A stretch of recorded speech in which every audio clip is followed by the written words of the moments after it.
From ComSec. Now, where should the line be drawn when it comes to companies requesting the private information of prospective employees? The oil and gas giant Chevron recently came under attack by the Maritime Union of Australia for asking job applicants offensive and intrusive questions in a medical questionnaire. The questions asked about stillbirths, abortions and sexually transmitted diseases. Well, here to discuss the dangers of companies asking too much about employees' health, our regular guest commentator on all these matters, Joy Deepaw, Managing Principal of Specialist Workplace Law Firm People and Culture Strategies. Joy Deep, just in terms of this story, I believe that the questions were voluntary concerning these matters. I mean, does that cover the company at all? Look, not really, and I think it's important to understand that this was an American head office company using an American recruitment procedure. Those kinds of questions are very rarely asked in an Australian recruitment context, and I think most Australians looking at those questions would say, gosh, I certainly haven't participated in too many interviews where they've asked about that level of detail in terms of my personal health and personal detail. Now, of course, from a Chevron point of view, they justify that in the interests of health and safety, saying we need to know because we need to ensure that people are not put in an unsafe position and so on. What was interesting was that the form had a disclaimer that said if you don't answer the questions truthfully, that may be held against you. So that's a point that has been overlooked a little bit, and again I think that would potentially compromise the organisation in any challenge. But of course there's no restriction under Australian law that prohibits employers from asking these kinds of questions. So is it more a cultural thing that it's not asked? Exactly. So the way Australian discrimination law works is that sure, an employer can ask whatever they like.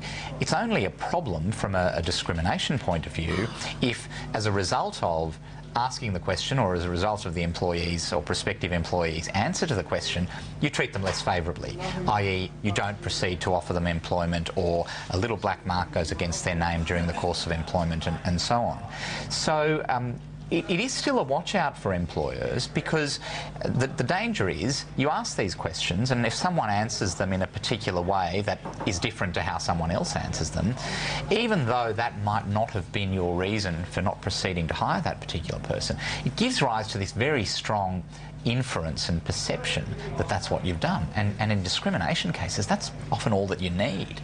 So what should companies do when it comes to this in the interview with employees, which, you know, I mean, as you sort of point out, it's the one shot, isn't it? It is, and information. As many employers would say, recruitment's a gamble at the best of times, and that's obviously why there are some probationary periods in terms of the first 6 months and whatever else. But the employers need to focus on what are the essential attributes of this particular role. I mean, not the desirable ones, what's the essential ones?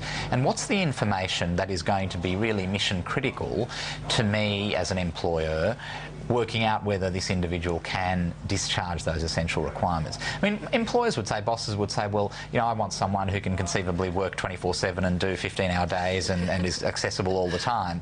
That's not the essential requirement of too many, if any, roles.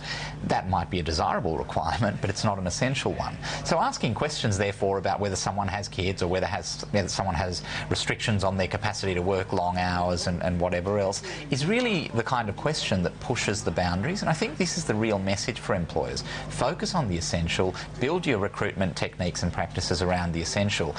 By all means, you can have the desirable, but don't make those desirables a part and parcel of your certainly your documented procedures. And you mentioned there that about the discrimination, that obviously it would have to be proved that somehow the employee has been held back because of something they've said. So, I mean, is that sort of the only circumstance that an employee can sue over, you know, what they've been? Well, pretty much, because absent any regulation or restriction around how this information is collected, there are privacy laws, but privacy laws are generally not going to be applicable to employee records, and these fall within that particular category. So the discrimination piece is there are some limited grounds on which an employee will have to show that they were treated less favourably because of those grounds. And so, as I said before, that if an employee gets the job, even though they've been asked all sorts of offensive and intrusive questions and their career progresses in a very normal and standard way, it's hard to see them being able to do anything about it from a legal point of view.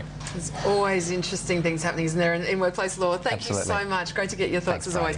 Joy Deepaw there from People and Culture Strategies. We're going to take